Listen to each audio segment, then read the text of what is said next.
Hello everyone, मेरा नाम है Jyotiraj. Welcome back to education भैया। और आज के वीडियो में हम लोग पढ़ने वाले हैं print culture and modern world के बारे में। तो तुम लोग मुझे बताओ कि क्या तुम्हें पता है कि प्रिंट होता क्या है, या फिर तुम्हें थोड़ा सा भी अंदाजा है कि आज के टाइम में जो हम प्रिंटेड लिटरेचर देखते हैं या जो प्रिंटेड बुक्स देखते हैं, इनकी शुरुआत कहाँ से हुई होगी। या फिर क्या तुम्हें पता है कि ये जो प्रिंट लिटरेचर है ना, ये कैसे हमें हेल्प किया है हमारे मॉडर्न वर्ल्ड को डेवलप करने में। तुम्हें तो ये भी नहीं पता होगा कि ये जो प्रिंट है ना, ये कैसे एशिया, यूरोप और इंडिया में आया। तो फिक्र मत करो, आज के इस चैप्टर में हम इन सभी चीजों के बारे में पढ़ने वाले हैं। तो सबसे पहले हम लोग द फर्स्ट प्रिंटेड बुक्स के बारे में जानते हैं, यानी कि आज से बहुत बहुत बहुत पहले कौन सा बुक को प्रिंट किया गया था और उसे कैसे प्रिंट किया गया था। अब देखो, जो सबसे पहला बुक प्रिंट किया गया था, इसके बारे में तो कोई भी पता नहीं लगा सकता, लेकिन हाँ, उस टाइम पे बुक्स कहाँ और कैसे प्रिंट किया जाता था, इस बारे में हम जान सकते हैं। तो देखो, आज से बहुत समय पहले चाइना, जापान और कोरिया में हैंड प्रिंटिंग के मदद से प्रिंट किया जाता था, यानी कि हाथों से बुक को प्रिंट किया जाता था।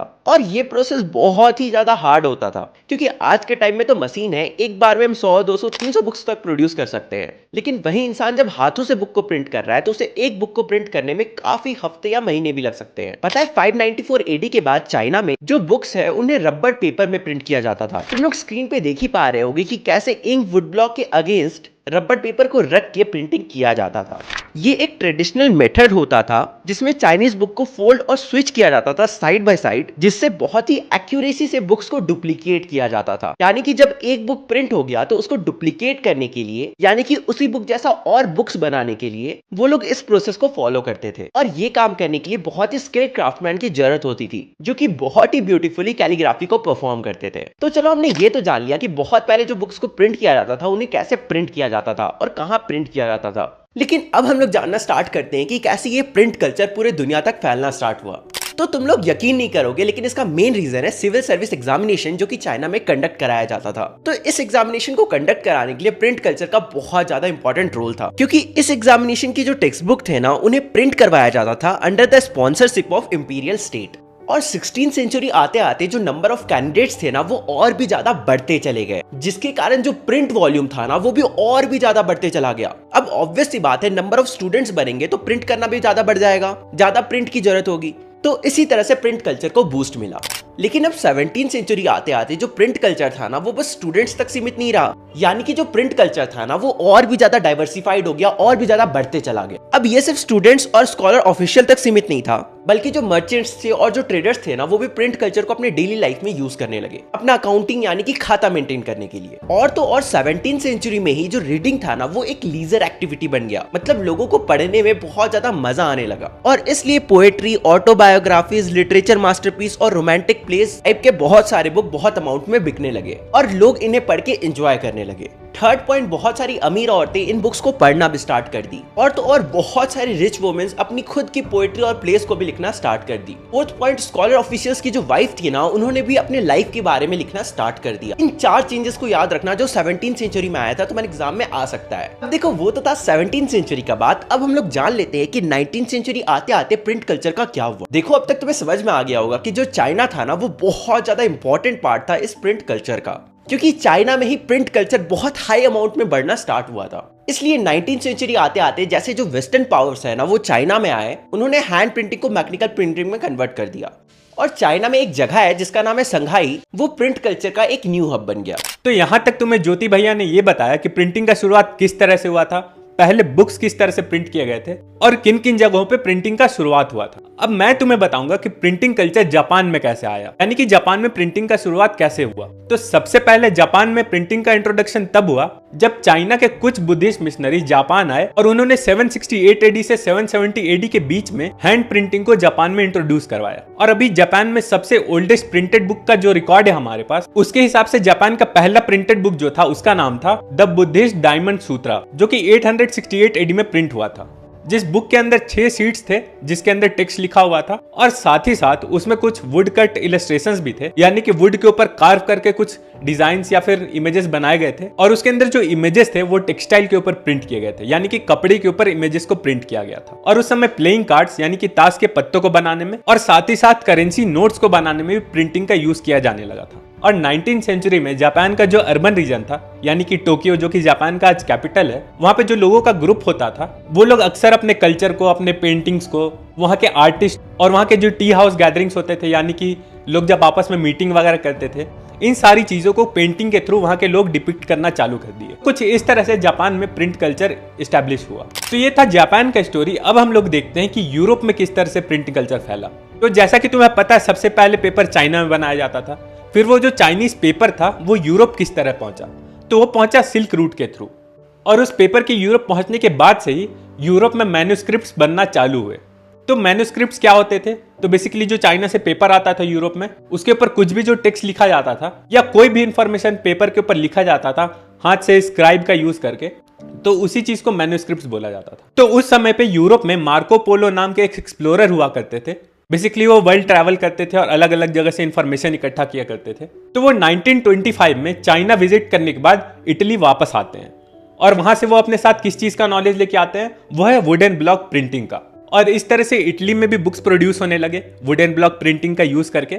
और कुछ समय बाद ये जो वुडन ब्लॉक प्रिंटिंग का टेक्निक था, ये धीरे धीरे करके पूरे यूरोप में फैलने लगा। पर यूरोप में प्रिंटिंग के आने के बाद भी जो बुक्स का लग्जरी एडिशन हुआ करता था, उसे हैंड रिटन ही लिखा जाता था, यानी कि हाथ से ही लिखा जाता था। और ऐसे लग्जरी एडिशंस को उस समय पे वेलम बोला जाता था। पर ये जो हैंड रिटन मैन्युस्क्रिप्ट्स थे, ये डिमांड को सेटिस्फाई नहीं कर पा रहे थे। मतलब कि उस समय बुक्स का डिमांड काफी ज्यादा होने लगा था और हाथ से लिख के ज्यादा बुक प्रोड्यूस नहीं किया जा सकता है। और साथ ही साथ जो हैंड रिटन मैन्युस्क्रिप्ट्स थे वो काफी एक्सपेंसिव होते थे और टाइम टेकिंग भी होता था उन्हें बनाना। और इसी कारण से उस समय पे वुडन ब्लॉक प्रिंटिंग काफी पॉपुलर होने लगा। और 15th सेंचुरी के बाद से तो बुक का डिमांड इतना ज्यादा हाई हो गया था कि हर जगह पे वुडन ब्लॉक प्रिंटिंग का ही यूज किया जाने लगा था बुक्स को प्रिंट करने के लिए। और सिर्फ बुक्स ही नहीं, चाहे वो टेक्सटाइल्स के ऊपर यानी कि कपड़ों के ऊपर प्रिंट करना हो, प्लेइंग कार्ड्स के ऊपर प्रिंट करना हो या फिर रिलीजियस पिक्चर्स को प्रिंट करना हो, अब हर जगह वुडन ब्लॉक प्रिंटिंग का यूज हो रहा था। अब डिमांड इतना ज्यादा बढ़ रहा था कि अब वुडन ब्लॉक प्रिंटिंग भी उस समय के नीड्स को सेटिस्फाई नहीं कर पा रहे थे। तो अब हमारी रिक्वायरमेंट ये थी कि अब हम और कम दाम में और ज्यादा स्पीड से ज्यादा क्वांटिटी में चीजों को प्रिंट कर पाए। और हमें ब्रेक थ्रू तब मिला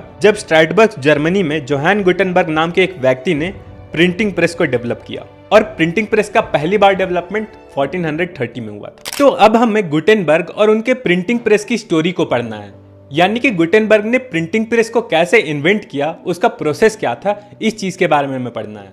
तो जो गुटेनबर्ग थे वो एक मर्चेंट के बेटे थे और उनका ज्यादातर बचपन फार्म के फील्ड्स में ही गुजरा था। और वो अपने फार्म में अक्सर ऑलिव और वाइन प्रेस को देखा करते थे, यानी कि जिस प्रेस का यूज करके ऑलिव में से ऑयल निकाला जाता है या फिर वाइन एक्सट्रैक्ट किया जाता है, उस चीज को वो हमेशा से देखते आ रहे थे। और जब वो बड़े हुए तब वो स्टोन पॉलिशिंग किया करते थे और वो एक गोल्ड स्मिथ बन गए, यानी कि वो सोने के जेवर वगैरह पॉलिश किया करते थे। तो जो प्रिंटिंग प्रेस का आइडिया था वो गुटेनबर्ग को ऑलिव प्रेस के थ्रू ही आया था और वो ऑलिव प्रेस से इंस्पायर होकर प्रिंटिंग प्रेस को इन्वेंट करते। और प्रिंटिंग प्रेस में क्या करते थे, वो मेटल के थ्रू जो अल्फाबेट्स होते थे उनका मोल्ड बनाया करते थे। मतलब वो बेसिकली मेटल का यूज करके ए शेप में अल्फाबेट को कट करते थे, बी शेप में कट करते थे, ऐसे करके वो सारे शेप के मोल्ड बनाए। और फिर उस मोल्ड के ऊपर जब इंक को लगाकर प्रेस किया जाता था तो वो पेपर के ऊपर छप जाता था। तो इस तरह से प्रिंटिंग प्रेस का इन्वेंशन हुआ था। और 1448 तक आते आते गुटेनबर्ग ने अपने इस प्रिंटिंग प्रेस के इन्वेंशन को बिल्कुल परफेक्ट कर लिया था, यानी कि उनका प्रिंटिंग प्रेस अब बिल्कुल अच्छे से काम करता। और इनके इन्वेंट किए हुए इस प्रिंटिंग प्रेस का इस्तेमाल करते हुए पहला बुक जो छपा था वो था एक बाइबल।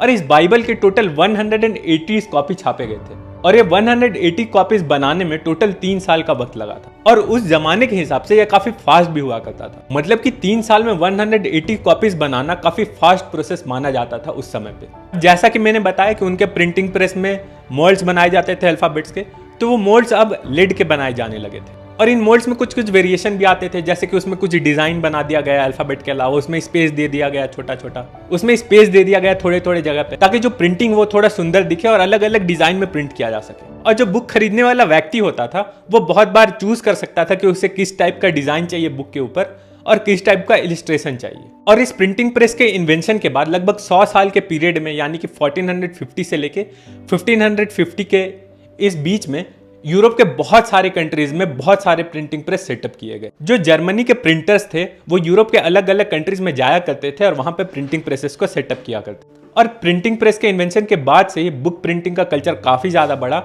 और जो बुक्स प्रिंट होने का जो इंटेंसिटी था वो भी काफी ज्यादा बढ़ गया था। तुम बुक प्रिंटिंग के ग्रोथ को इस तरह से देख सकते हो कि 15th सेंचुरी में लगभग 20 मिलियन कॉपीज ऑफ बुक्स बनाए गए थे, वहीं 16th सेंचुरी में 200 मिलियन कॉपीज ऑफ बुक्स को प्रिंट किया गया था। तो ये था तुम्हारा स्टोरी प्रिंटिंग प्रेस का, कि प्रिंटिंग प्रेस का इन्वेंशन कैसे हुआ और उससे बुक प्रिंटिंग में रिवॉल्यूशन कैसे आया। तो चलो अब जानते हैं कि जब पूरी दुनिया हैंड प्रिंटिंग से मैकेनिकल प्रिंटिंग की तरफ शिफ्ट हुई तो दुनिया पे क्या इम्पैक्ट पड़ा। सबसे पहला चीज, प्रिंटिंग के कारण जो बुक की कॉस्ट थी ना वो कम हो गई। दूसरा इम्पैक्ट, बुक को प्रोड्यूस करने में जो टाइम और लेबर लगता था ना वो भी अब कम हो गया। तीसरा इम्पैक्ट, अब बुक बनाने में ज्यादा टाइम नहीं लगता था, इसलिए बहुत ही ज्यादा कॉपीज मतलब मल्टीपल कॉपीज को बहुत ही इजीली मार्केट में प्रोड्यूस किया जा सकता था, यानी कि मल्टीपल कॉपीज को मार्केट में बेचा जा सकता था और इससे रीडिंग कल्चर भी बढ़ा। चौथा इम्पैक्ट, अब जो बुक्स थी ना वो वाइडर सेक्शन ऑफ सोसाइटी तक पहुंचा, क्योंकि पहले के टाइम में क्या होता था, लोगों के पास जो नॉलेज है ना उसे रैली, फॉकटेल्स और बैलेट्स के फॉर्म में फैलाया जाता था, क्योंकि ऑब्वियसली पहले के टाइम में मैकेनिकल प्रिंटिंग तो आया नहीं था और बस हैंड प्रिंटिंग के मदद से ज्यादा बुक तो प्रोड्यूस नहीं किया जा सकता है। तुम्हें सुधांशु भैया ने बताया ही होगा कि बाइबल के 180 कॉपीज को प्रिंट करने में हैंड प्रिंटिंग के मदद से 3 साल लग गए थे और इसे भी उस टाइम पे फास्ट प्रिंटिंग कहा जाता था। इसलिए जैसे ही मैकेनिकल प्रिंटिंग आया, ये जो बुक्स थे ना ये बहुत ही ज्यादा वाइडर सेक्शन ऑफ सोसाइटी तक पहुंच गया। पांचवा पॉइंट, बहुत सारे बुक्स में पिक्चर्स भी बने हुए रहते थे। ये जो प्रिंटिंग थी ना ये अब पिक्चर्स भी बना पाती थी। इसके कारण क्या हुआ, जो इलिटरेट थे, जो पढ़ नहीं पाते थे, वो भी पिक्चर देखकर बुक को समझ पाते थे। और ये जो पिक्चर वाले बुक्स थे ना ये अब इलिटरेट भी पढ़ पाते थे, इसलिए इसे विलेज और टाउन में बहुत ज्यादा मात्रा में सोल्ड किया गया, मतलब बेचा गया। और इन प्रिंटेड बुक्स को विलेज और टाउन में बहुत ज्यादा यूज किया गया। इवन कि विलेज और टाउन में लोगों को बुला बुला के वहां पे गाना गाया जाता था और इन बुक्स के स्टोरीज को पढ़ के सुनाया जाता था। छठा और आखिरी इंपैक्ट ये पड़ा कि इन बुक्स के कारण गैदरिंग कम नहीं हुई, बल्कि गैदरिंग और ज्यादा बढ़ गई, क्योंकि नॉलेज रैली और बहुत सारे गैदरिंग में इन बुक्स के टेक्स्ट को पढ़ के सुनाया और समझाया जाता था। अब हम लोग अगले टॉपिक को पढ़ने वाले हैं जिसका नाम है religious debate and fear of print. अब तुम लोग सोच रहे होगे कि प्रिंट के कारण रिलीजियस डिबेट्स कैसे शुरू हो गया और प्रिंट के कारण लोग डरने क्यों लगे। तो इसका बहुत ही सिंपल आंसर है कि पहले के टाइम में बहुत सारे लोगों को बेवकूफ बनाकर रखते थे, या इन शॉर्ट में कह सकता हूँ बहुत सारे लोग दूसरे लोगों को मैनिपुलेट करके रखते थे। लेकिन जैसे ही प्रिंट कल्चर पूरे दुनिया तक फैलने लगा तो इसके कारण जो ऐसे लोग थे जो दूसरों को बेवकूफ बना के या मैनिपुलेट करके रखते थे उनके लिए प्रॉब्लम आने लगा और रिलीजियस डिबेट भी शुरू हो गया। चलो इन्हें पॉइंट्स में अच्छे से समझते हैं। सबसे पहला रीजन, अब बुक बहुत ही इजीली अवेलेबल था और कोई भी खरीद सकता था, तो बहुत सारे लोगों को ये डर लगने लगा कि बुक के कारण लोगों का माइंड परिवर्तन होगा, माइंड चेंज होगा, जिसके कारण उनके बिहेवियर में भी चेंज हो सकता है। ये था पहला डर। अब दूसरा पॉइंट समझते हैं। ये भी डर फैलने लगा कि अगर प्रिंट को कंट्रोल नहीं किया गया तो लोगों के मन में रिबेलियस और इररिलीजियस थॉट्स उत्पन्न होने लगेंगे, यानी कि जो लोग हैं ना वो अब इररिलीजियस हो जाएंगे, लोग भगवान को मानना बंद कर देंगे। तीसरा पॉइंट, जो बहुत पुराने वैल्यूएबल लिटरेचर्स हैं उनकी वैल्यू कम हो जाएगी, क्योंकि अब प्रिंट बहुत ही इजीली पूरे दुनिया तक फैल रहा है, तो जो रेयर लिटरेचर्स हैं उनकी अब क्या ही वैल्यू रहेगी। तो हमने 3 पॉइंट में समझा कि कैसे फियर ऑफ प्रिंट पूरे दुनिया तक फैल रहा था और ये क्या क्या था। अब हम लोग एक इंसान के बारे में जानेंगे जिनका नाम था मार्टिन लूथर, जो कि एक अमेरिकन रिलीजियस रिफॉर्मर थे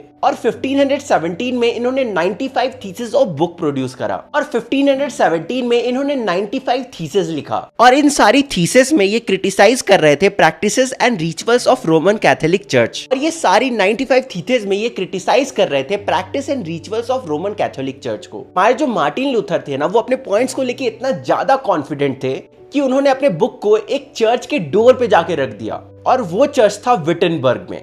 और मार्टिन लूथर ने चैलेंज किया चर्च के लोगों को उनके साथ आकर डिबेट करने के लिए। इसलिए उस टाइम पे मार्टिन लूथर बहुत ही ज्यादा फेमस होने लगे और उनकी जो बुक्स है ना वो भी बहुत ज्यादा मात्रा में सेल होने लगी और इसी के कारण प्रोटेस्टेंट रिफॉर्मेशन भी स्टार्ट हो गया, यानी कि एक ऐसा मोमेंट जिसमें कैथोलिक चर्च के रिचुअल्स को चेंज किया जाए। और ये रिफॉर्मेशन सबसे पहले रोम के अंदर से स्टार्ट हुआ। पता है यहाँ पे मार्टिन लूथर का एक लाइन है, इसे जरूर से याद कर लेना, तुम्हारे एग्जाम में 1 नंबर का आ सकता है। ध्यान से स्क्रीन में देखना, अभी लिखा हुआ आएगा, printing is the ultimate gift of God and the greatest one as it helps to spread idea. यानी कि प्रिंटिंग जो है ना वो भगवान का दिया हुआ वरदान है, क्योंकि प्रिंट के जरिए ही हम अपने आइडियाज को शेयर कर सकते हैं। क्योंकि देखो उस टाइप पे मोबाइल फोन्स नहीं हुआ करता था, तो प्रिंट ही एक जरिया था जिसके माध्यम से तुम अपने आइडियाज को लार्जर ऑडियंस तक भेज सकते हो, नहीं तो तुम्हारे पास और कोई भी ऑप्शन नहीं रहता था। अब ऑब्वियसली तुम गैदरिंग इकट्ठा करके अपने नॉलेज को शेयर कर सकते हो, लेकिन उससे तुम कितना ही शेयर कर लोगे। लेकिन प्रिंटिंग के मदद से तुम अपने नॉलेज को पूरे दुनिया में सेल कर सकते हो, यानी कि अपने नॉलेज को पूरी दुनिया में स्प्रेड कर सकते हो। अब हम लोग अगले टॉपिक को पढ़ते हैं जिसका नाम है प्रिंट एंड डाइसेंट। देखो, डाइसेंट का मतलब तुम लोग कह सकते हो डिसएग्री करना। अब जरूरी तो नहीं है कि जो तुम पढ़ रहे हो उससे तुम एग्री ही करो, हो सकता है ना तुम उससे डिसएग्री भी कर सकते हो। तो इस टॉपिक में हम वही पढ़ेंगे। देखो, अब जो मैकेनिकल प्रिंटिंग थी ना वो और भी ज्यादा एडवांस हो गई थी। अब मशीन्स के जरिए और भी जल्दी प्रिंट किया जा सकता था, जिसके कारण लोगों की जो लाइफ थी ना वो ट्रांसफॉर्म होने लगी, क्योंकि नॉलेज बहुत ही इजीली अवेलेबल हो गया था। अब कोई भी नॉलेज गेन कर सकता था। अब ऐसा नहीं है कि नॉलेज गेन करने के लिए तुम्हें स्कूल जाना जरूरी है। अब कोई भी घर बैठे बैठे नॉलेज गेन कर सकता था। तो देखो क्या होता है, 16th सेंचुरी में मोनोचियो नाम का एक आदमी था जो कि एक मिलर था। मिलर यानी कि जो कॉर्न के खेत में काम करता है। तो मोनोचियो ने भी बुक्स को पढ़ना स्टार्ट कर दिया। तो एक दिन वो बाइबल पढ़ता है और उसमें टॉपिक था message of God and creation. और इस टॉपिक को पढ़कर जो मोनोचियो था ना वो एकदम डिसएग्री कर जाता है। उसे लगता है कि ये क्या फालतू बकवास लिख दिया है। इसलिए जो मोनोचियो होता है ना वो सेम मैसेज को दोबारा से खुद से लिखता है और उसे रिप्रिंट करके बेचना स्टार्ट कर देता है। ये चीज देखकर जो रोमन कैथोलिक चर्च था ना वो बहुत ज्यादा गुस्सा हो जाता है। और रोमन कैथोलिक चर्च को समझ में आ जाता है कि उन्हें प्रिंटिंग को कंट्रोल करना पड़ेगा, वरना आए दिन कोई भी उनके अगेंस्ट कुछ भी बोलकर चला जाएगा। और अगर ऐसा होता है तो लोगों के मन में जो रिलीजियस थॉट्स बची हुई है ना वो भी खत्म हो जाएगी और लोग भगवान को मानना बंद कर देंगे। इसलिए जो रोमन कैथोलिक चर्च है ना वो इस चीज को सीरियसली लेते हैं और पब्लिशर्स और बुक सेलर्स के ऊपर कुछ प्रोविजन डाल देते हैं। यानी कि अब कोई भी कुछ भी पब्लिश नहीं कर सकता था और ना ही कोई भी कुछ भी बेच सकता था। और इसलिए अब ऐसे आइडियाज को वो सप्रेस करने लगे जो उनके रिलीजियस थॉट्स के अगेंस्ट है। और इसी कारण से मोनोचियो को 2 बार जेल हुआ और एट द एंड उसे एग्जीक्यूट कर दिया गया, यानी कि मोनोचियो को सजा मिला और उसमें उसे मार दिया गया। अब हम लोग देखते हैं कि कैसे जो रीडिंग कल्चर है ना वो 17th और 18th सेंचुरी में पूरे दुनिया में फैला और क्या क्या चेंजेस आए। ध्यान से सुनना, मैं तुम्हें पूरे 9 पॉइंट्स में बताने वाला हूँ। और ऐसा नहीं है कि कोई भी पॉइंट अनइम्पॉर्टेंट है, हो सकता है तुम्हारे एग्जाम में इन्हीं कोई एक पॉइंट से घुमा फिरा के क्वेश्चन पूछ दे, इसलिए ध्यान से सारे पॉइंट्स को सुनना। तो देखो, हमारा टॉपिक है द रीडिंग मानिया, जिसमें हम पढ़ेंगे कि 17th और 18th सेंचुरी में क्या क्या चेंजेस आए। तो सबसे पहला चेंज ये था कि स्कूल्स में और विलेजेस में चर्च को सेटअप किया जाने लगा ताकि बच्चों को रिलीजियस चीजें पढ़ाया जा सके और बच्चे बड़े होके इररिलीजियस ना हो जाए। दूसरा, 18th सेंचुरी के एंड आते आते जो लिटरेसी रेट था ना वो 60 से 80% तक बढ़ गया, यानी कि अब 60 to 80% ऑफ लोग एडुकेटेड थे। थर्ड, पीजेंट्स और आर्टिशियंस भी अब एडुकेट होने लगे, यानी कि ऐसा नहीं है कि अगर कोई किसान है या छोटा मोटा काम करता है तो वो अब एडुकेट नहीं हो सकता है, वो लोग भी एजुकेशन हासिल करने लगे, यानी कि वो भी अब बुक्स को पढ़ने लगे। चौथा, जो बुक सेलर्स थे ना वो पैडलर को एम्प्लॉय करने लगे। तुम्हारे मन में आ रहा होगा कि पैडलर क्या होता है, तो पैडलर ऐसे लोग होते हैं जो घूम घूम कर सामान को बेचते हैं। तो जो बुक सेलर्स थे ना वो पैडलर को एम्प्लॉय करने लगे ताकि वो घूम घूम कर बुक को बेच सके। पांचवा पॉइंट, इंग्लैंड में तो पेनी चेक बुक्स को भी बेचा जाने लगा जिसका वैल्यू 1 पेनी था, ताकि जो गरीब लोग हैं ना वो लोग भी इजिली बुक को खरीद सके। छठा पॉइंट, बाइलोथुक्यू ब्लूज को भी बेचा जाने लगा। अब आई नो यहाँ पे मेरा प्रोनाउंसिएशन मिस्टेक हो सकता है, लेकिन तुम लोग स्पेलिंग को इजीली यहाँ से देख सकते हो। तुम्हारे मन में होगा कि ये बाइलोथुक्यू ब्लूज होते क्या हैं? तो ये लो प्राइस्ड और चीप क्वालिटी के बुक्स होते हैं जिनके पेजेस थोड़े ब्लू ब्लू कलर के हो जाते हैं। तुमने आज के टाइम में भी वो सस्ते बुक्स देखे होंगे ना जिनके पेज की क्वालिटी बहुत ज्यादा खराब होते हैं, तुम वैसा ही कुछ समझ सकते हो। और बाइलोथुक्यू ब्लूज को बेचने का मकसद भी यही था कि ये गरीब लोगों तक पहुंच सके और वो लोग भी एडुकेट हो सके। सातवां पॉइंट आता है कि लोग रोमांटिक बुक्स को भी पढ़ने लगे। ये यूजुअली 4 से 6 पेजेस के होते थे और इसमें कुछ हिस्ट्रीज के बारे में बताया जाता था जो पुरानी टाइम की होती थी। आठवां पॉइंट कि न्यूज़पेपर और जर्नल्स भी बहुत ही लार्ज मात्रा में बिकना स्टार्ट हो गया, जिसके कारण वार्स और ट्रेड के लेटेस्ट न्यूज इजिली लोगों तक पहुंचने लगे। और फिर 9वां और आखिरी पॉइंट, आइजैक न्यूटन जैसे लोग भी अपने डिस्कवरीज को पब्लिश करने लगे, जिसके कारण बहुत सारे रीडर्स इन्फ्लुएंस हुए ताकि वो लोग भी साइंस को आगे बढ़ा सके और वो लोग भी साइंस में इंटरेस्ट लेने लगे, जिसके कारण आगे चल के बहुत सारी साइंटिफिक डिस्कवरीज हुई। और देखो, साइंटिस्ट जैसे कि आइजैक न्यूटन ही नहीं बल्कि बहुत सारे थिंकर्स जैसे कि थॉमस पेन, वोल्टेयर और जीन जैक्यू रूसो जैसे लोग भी अपने थॉट्स को प्रिंटेड रूप में लोगों तक पहुंचाने लगे। बहुत से लोगों का ये मानना था कि बुक्स के आ जाने से अब जो क्रूएल लीडर्स थे, जो टायरनी थी, वो अब दुनिया से खत्म हो जाएगा और डेमोक्रेसी आएगा और अब वैसे लोग वर्ल्ड पे रूल करेंगे जिनके पास नॉलेज होगा, यानी कि जो लोग बुक पढ़ते होंगे वैसे लोग अब वर्ल्ड के ऊपर रूल करेंगे और ऐसे इंटेलेक्चुअल और पढ़े लिखे लोगों को ज़्यादा इंपॉर्टेंस दिया जाएगा। तो फ्रांस में 18th सेंचुरी में लाउजी सेबेस्टियन मर्सियर नाम के एक नॉवेलिस्ट थे। उन्होंने एक बात बोला था, the printing press is the most powerful engine of progress and public opinion is the force that will सीप डेस्पोटिज्म अवे। यानी कि प्रिंटिंग प्रेस एक ऐसा माध्यम है जिससे कि हमारे वर्ल्ड में जो जितने भी क्रूएल लोग हैं, जो लोगों के ऊपर अत्याचार करते हैं, ऐसे लोगों का रूल प्रिंटिंग प्रेस के जरिए खत्म हो सकता है। इनके नोवेल के हिसाब से जो हीरोज हैं वो रीडिंग के जरिए बनते हैं। यानी कि लोग जब पढ़ाई लिखाई करते हैं तो वो समाज के लिए अच्छा चाहते हैं, तो इस तरह से रीडिंग करके समाज में अच्छे लोग आते हैं। और प्रिंट कल्चर एक ऐसा पावर है जो लोगों को एनलाइटमेंट करता है, यानी कि लोगों को नॉलेज देता है, और जितने भी क्रूएल और अत्याचार करने वाले लोग हैं उन्हें डिस्ट्रॉय करता है। मर्सियर ने एक और बात बोली, tremble therefore tyrants of the world, tremble before the virtual writer. इस सेंटेंस का मतलब यह है कि अब अत्याचार करने वाले क्रूएल लोगों को अब डरना चाहिए राइटर्स से, जो कि उन्हें क्रिटिसाइज कर सकते हैं। हमारा अगला टॉपिक है print culture and the French revolution. इसमें हमें ये पढ़ना है प्रिंट कल्चर के आ जाने से फ्रेंच रिवॉल्यूशन पे उसका क्या इफेक्ट पड़ा, और प्रिंट कल्चर ने फ्रेंच रिवॉल्यूशन को कैसे प्रोमोट भी किया। तो एक स्टेटमेंट है कि प्रिंट कल्चर जो है ना, उसने फ्रेंच रिवॉल्यूशन के कंडीशंस को क्रिएट किया। मतलब कि प्रिंट कल्चर के आने से ही फ्रेंच रिवॉल्यूशन भी आया। अगर प्रिंट कल्चर नहीं आया हुआ होता तो शायद फ्रेंच रिवॉल्यूशन भी कभी नहीं होता। अब ऐसा क्यों बोला जाता है, इसके हम आर्ग्यूमेंट्स को देख लेते हैं। तो प्रिंट कल्चर के आने के बाद से ही लोग एनलाइट हो रहे थे, मतलब कि लोगों के पास नॉलेज आ रहा था, और बहुत से लोग उस समय के ट्रेडिशन, उस समय के कल्चर, उस समय सोसाइटी में जिस तरह की भी अच्छी बुरी चीजें होती थी उस पर अपना क्रिटिकल ओपिनियन देते थे। चाहे उस समय का कोई भी सुपरस्टिशन या फिर उस समय के राजा महाराजाओं का क्रूअल रूल हो, हर चीज के ऊपर लोग कमेंट करते थे, क्रिटिसाइज करते थे, अपना ओपिनियन रख पाते थे। और उस समय चल रही समाज में सारी अच्छी बुरी चीजों को रैशनली जज किया जाता था। राजा महाराजा या कोई भी लीडर कोई बात अगर स्प्रेड करना चाहता है, कोई रूमर स्प्रेड करना चाहता है, तो ये चीज थोड़ा मुश्किल हो गया था। और राइटिंग के थ्रू जो राइटर्स थे वो उस समय के चर्च के ऊपर अटैक करते थे, उस समय के रूलर्स और एम्परर्स के ऊपर अटैक करते थे। अगर वो लोग कोई भी बुरे चीज करते थे तो उन्हें क्रिटिसाइज किया जाता था बुक्स में, राइटिंग्स के थ्रू। उस समय का जो सोशल ऑर्डर था, जो चर्च और क्लर्जिकल लोग थे, उन्हें अक्सर क्रिटिसाइज किया जाता था। और सोसाइटी में जो ऑर्डर बना हुआ था कि upper class, lower class, middle class, ये सारी चीज़ों को भी हटाने का मांग किया जाता था। और इन्हीं सब चीज़ों के कारण लोग ज़्यादा अब अवेयर होते जा रहे थे अपने सोसाइटी के बारे में। दूसरा स्टेटमेंट ये है कि प्रिंट के आ जाने के बाद अब लोग ज़्यादा डिबेट और डायलॉग कर रहे थे, मतलब लोगों के बीच अब ज़्यादा डिस्कशन हो रहे थे सोसाइटी के मैटर्स को लेके।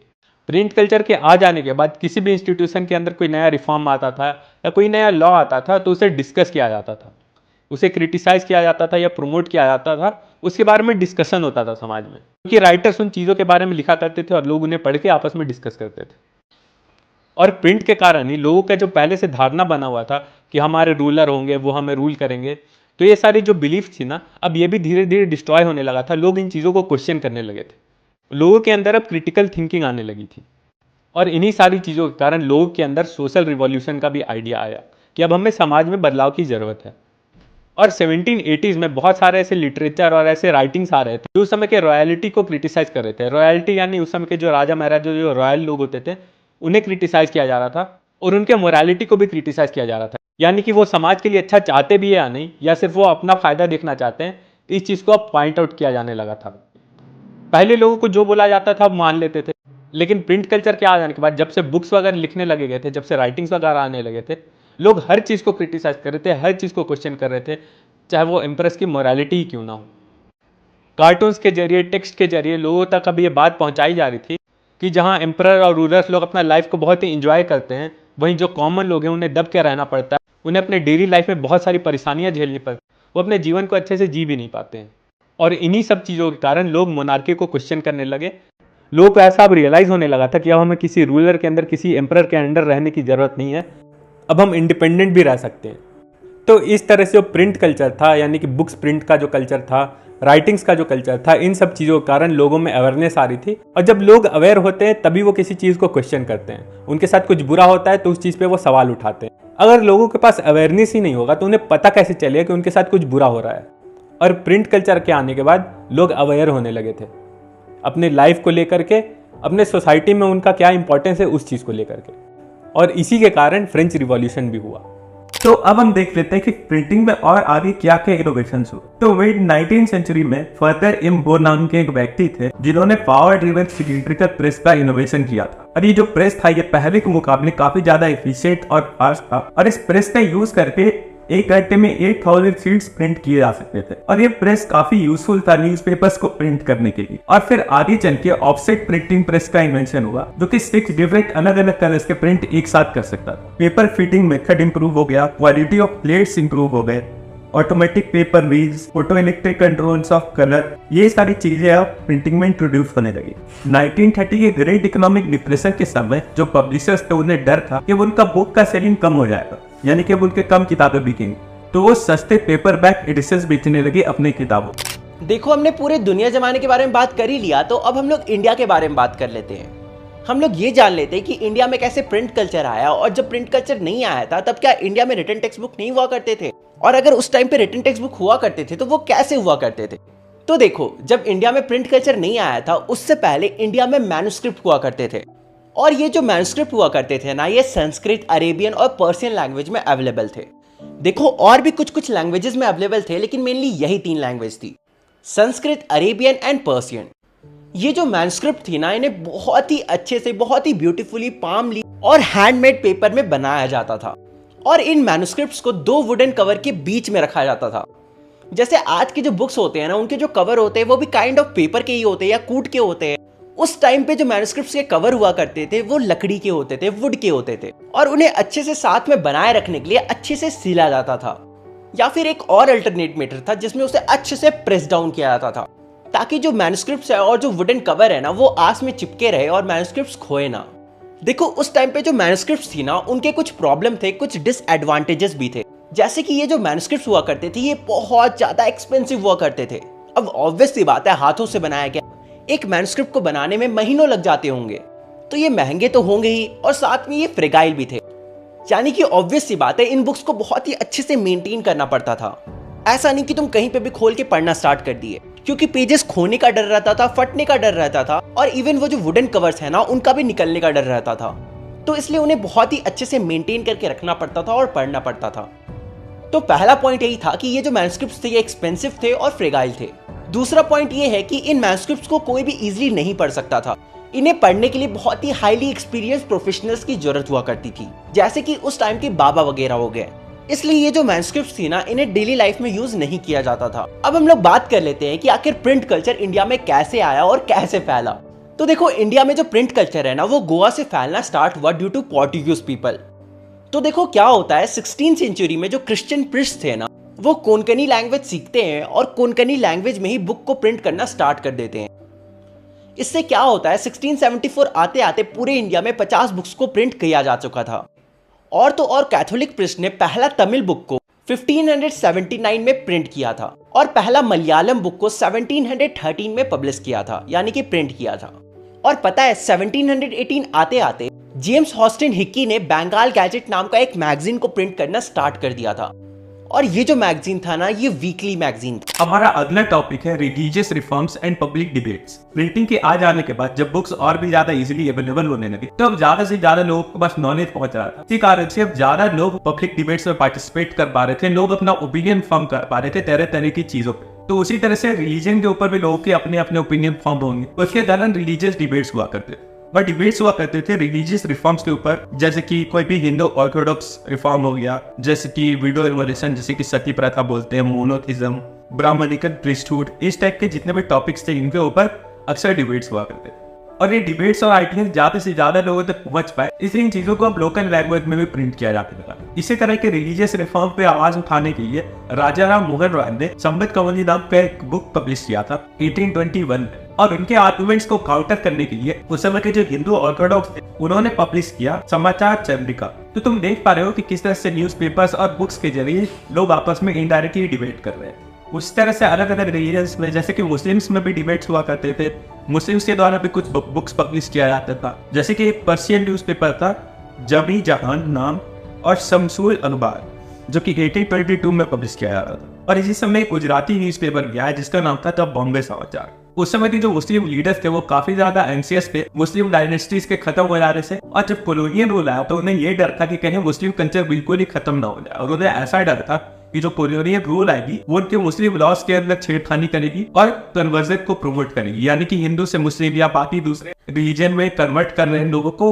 रोकेगी। और इस चीज को काउंटर करने के लिए वो चीप लिथोग्राफिक प्रेस का यूज करते थे, अलग अलग चीजें पब्लिश करने के लिए। और वो क्या पब्लिश करती थी, तो उर्दू और पर्शियन लैंग्वेज में जो मुस्लिम लोगों के स्क्रिप्चर्स थे उन्हें वो इस तरीके से पब्लिश कर रही थी ताकि वो लोगों को इन्फ्लुएंस कर सके। जैसे कि 1867 में द देवबंद सेमिनारी ने हजारों फतवाज पब्लिश किए जिसमें वो इस्लामिक वैल्यूज को एक्सप्लेन किया करते और इन उर्दू प्रिंटिंग्स का यूज करके ही पब्लिक बैटल लड़ा जाता। इसी तरह से हिंदूज में भी रामचरितमानस को भी पब्लिश किया गया जो भी तुलसीदास के द्वारा लिखा गया था वर्नाकुलर लैंग्वेज में, और इसे 1810 में पब्लिश किया गया। 1880s में नवन किशोर प्रेस जो कि लखनऊ में है और श्री वेंकटेश्वर प्रेस जो कि बॉम्बे में है, इन्होंने बहुत सारे रिलीजियस टेक्स्ट पब्लिश किए जो वर्नाकुलर लैंग्वेज में बने हुए थे और इन चीजों को इलिटरेट मैन और वुमेन भी इजीली समझ पाते थे, यानी कि जो लोग पढ़े लिखे नहीं है वो भी चीजों को देखकर समझ लेते थे। भाई लोग बहुत से लोगों को वर्नाकुलर लैंग्वेज का मतलब समझ में नहीं आ रहा हुआ है, तो वर्नाकुलर लैंग्वेज ऐसा लैंग्वेज होता है जो कि लोकली बोला जाता है, यानी कि छोटे छोटे एरियाज पे बहुत कम लोग के द्वारा वो लैंग्वेज बोला जाता है। तो वैसे लैंग्वेजेस में भी बुक को प्रिंट किया गया ताकि ज्यादा से ज्यादा लोगों को वो चीज समझ गया।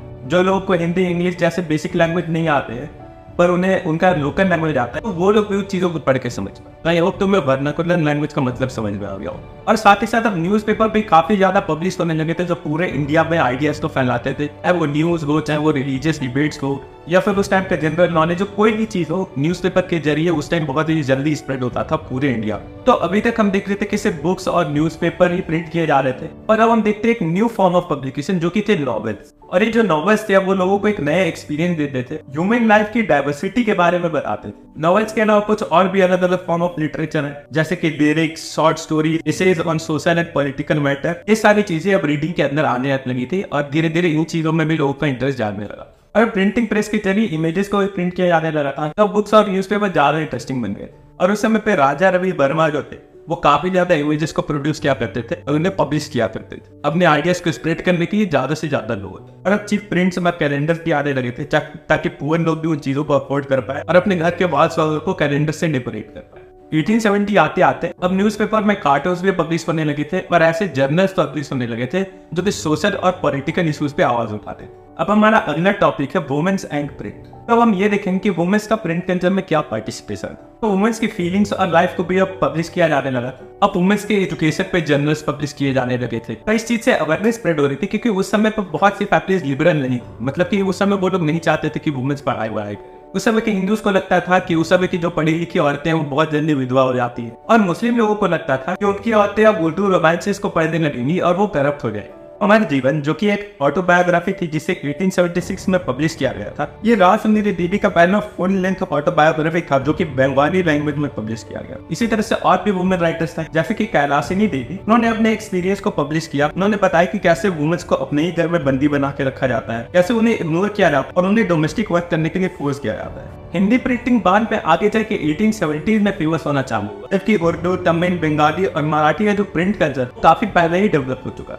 जर्नल्स में अब ऐसे टॉपिक्स लिखे जाने लगे जैसे कि women education, window in marriage और नेशनल मूवमेंट। इन सारे टॉपिक्स पे काफी सारे जर्नल्स आ रहे थे। और पंजाब में रामचंद्रा नाम की एक महिला थी जिन्होंने स्त्री धर्म विचार नाम का एक बुक लिखा था।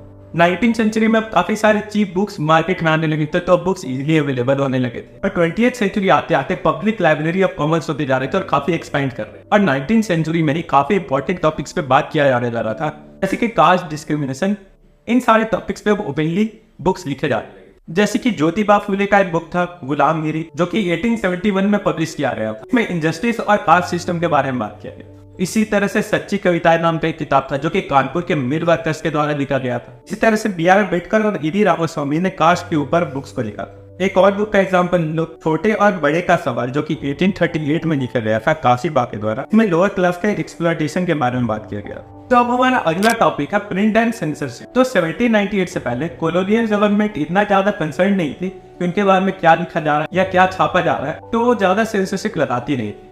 सबसे पहला सेंसरशिप का मेजर तब लिया गया जब अंग्रेज लोग उनके ब्रिटिश इंडिया कंपनी के खिलाफ लिखने लगे थे कि कैसे वो लोग क्रूअली इंडिया में रूल कर रहे हैं, कैसे इंडिया को डोमिनेट कर रहे हैं। तो फिर ब्रिटिशर्स के दिमाग में आया कि अब सेंसरशिप लगाना चाहिए क्योंकि अब उनका रेपुटेशन खराब होने लगा था। उन्हें डर था कि क्रिटिसिज्म के कारण उनका जो मोनोपोली है इंडिया में ट्रेड को लेकर के वो खत्म हो सकता है। पहली बार 1820 में कलकत्ता सुप्रीम कोर्ट ने ऐसा रूल पास किया गया जो कि न्यूज़पेपर में क्या लिखा जा सकता है, क्या प्रिंट किया जा सकता है ब्रिटिशर्स के खिलाफ, उसे कंट्रोल किया होना चाहिए। 1835 में एडिटर्स ने और जो लोकल लैंग्वेज में प्रिंट करने वाले लोग थे उन लोगों ने इस रूल के खिलाफ पिटीशन डाला कि इस रूल को हटा देना चाहिए, सेंसरशिप नहीं लगाना चाहिए। और गवर्नर जनरल बेंटिक ने रिवाइज किया लॉज को और लॉज को चेंज इन लाए, जिससे कि प्रिंटिंग और जर्नलिज्म थोड़ा और फ्री हो जाए और ज्यादा सेंसरशिप नहीं लगाया जाए। और वापस थॉमस मैकॉले ने नए रूल्स बना दिए जो कि वापस पुराने वाले फ्रीडम ऑफ प्रेस को ले आए। और रिवोल्ट ऑफ 1857 के बाद फ्रीडम ऑफ प्रेस का एटीट्यूड बिल्कुल बदल गया।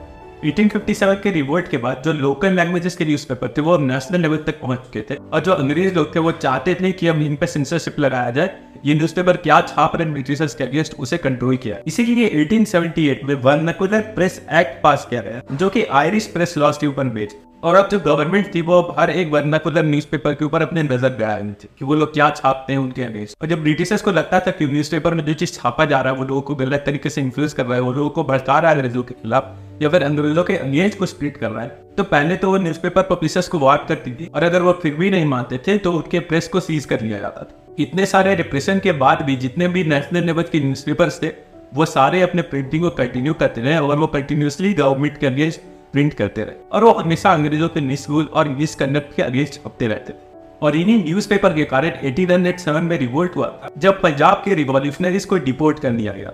और उस समय पर बाल गंगाधर तिलक ने अपने केसरी न्यूज़पेपर में इस इंसिडेंट के बारे में बहुत इमोशनली लिखा था और अपना सिंपैथी भी दिखाया था। और इसी चीज के कारण 1908 में बाल गंगाधर तिलक को जेल में डाल दिया गया, और इसके बाद भी काफी वाइड स्प्रेड प्रोटेस्ट देखने को मिला। तो हमें इस स्टोरी से क्या पता चलता है कि न्यूज़पेपर के थ्रू भी नेशनलिज्म का फीलिंग को क्रिएट किया जा सकता है, यानी कि देशभक्ति की भावना को जगाया जा सकता है। तो यहाँ पे हमारे चैप्टर खत्म होता है। आई होप तुम्हें print culture and modern world chapter बिल्कुल अच्छे से समझ में आया होगा। हमने एक एक पॉइंट को बिल्कुल अच्छे से कवर किया है। तो अगर वीडियो अच्छा लगा तो वीडियो को लाइक करो, अपने फ्रेंड्स के साथ शेयर करो, और हमारे इंस्टाग्राम पेज को फॉलो करना मत भूलना। तो हम तुमसे मिलते हैं अगली वीडियो में, तब तक के लिए बाय बाय।